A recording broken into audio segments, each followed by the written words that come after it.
Selanjutnya, kita akan memasuki ke penjelasan atau agenda selanjutnya, yaitu terkait dengan studi kasus yang akan kita gunakan. Nah, studi kasus yang akan kita gunakan di sini adalah pengiriman laporan keuangan tim ya, Sobat. Nanti akan ada penjelasan lebih detailnya. Namun sebelum membahas tentang studi kasus ini, ada baiknya kita mempelajari terkait dengan jenis-jenis Power Automate nih, Sobat. Jadi ada 3 jenis alur yang bisa kita buat di Power Automate.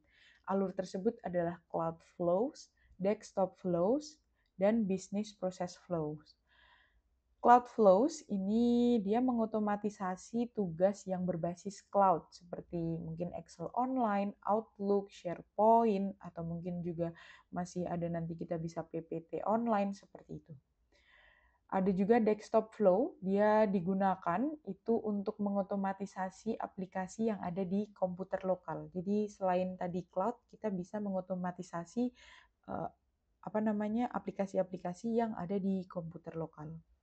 Selanjutnya juga kita ada business process flow, di mana dia membantu mengelola proses bisnis dengan langkah-langkah yang harus diikuti. Nah, lalu bagaimana Power Automate itu bisa bekerja?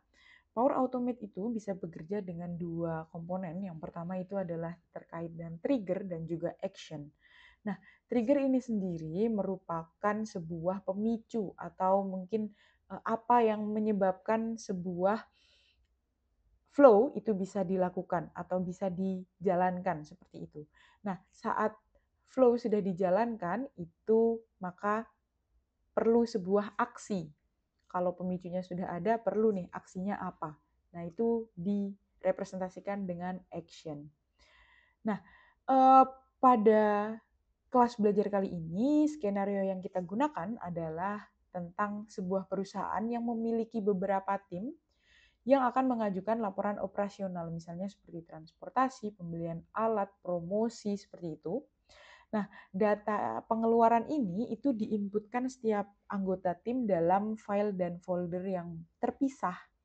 Tetapi manajer ingin menerima laporan rekapitulasi secara otomatis setiap minggu itu, dia langsung tanpa harus mengecek satu persatu. Seperti itu. Nah, dari skenario ini itu kita bisa menetapkan bahwa trigger atau pemicunya itu adalah berupa mingguan atau terjadwal seperti itu ya. Karena dia otomatisasinya itu misalnya manajer minta seminggu sekali ada laporan. Nah, berarti itu nanti pemicunya adalah misalnya awal minggu, tiap hari Senin pukul berapa, seperti itu.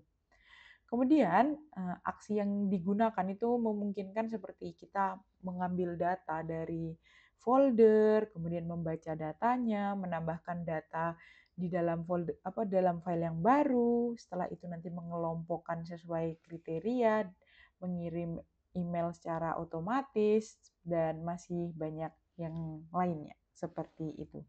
Mungkin lebih jelasnya nanti kita akan lanjutkan terlebih dahulu. Nah, untuk proses yang akan kita lakukan ke depannya, untuk membuat flow ini, itu adalah ada beberapa hal lagi ya. Yang pertama itu nanti kita perlu yang namanya mempersiapkan data di Excel. Jadi sebelum kita melakukan operasi-operasi lainnya, itu tentunya kita perlu menyiapkan data yang ada di Excel terlebih dahulu. Selanjutnya juga kita akan membuat workflow di Power Automate, dilanjutkan dengan memproses dan menganalisis data. Selanjutnya juga membuat laporan otomatis, serta mengirim laporan ke manajer via email, dan diakhiri dengan testing dan troubleshooting workflow, seperti itu. Nanti kita akan membahas satu persatu proses ini, Sobat, di chapter-chapter berikutnya. Jadi jangan sampai terlewat atau mungkin nanti terskip ya setiap video karena nanti setiap proses ini akan saling mempengaruhi satu sama lain. Sampai jumpa di chapter berikutnya.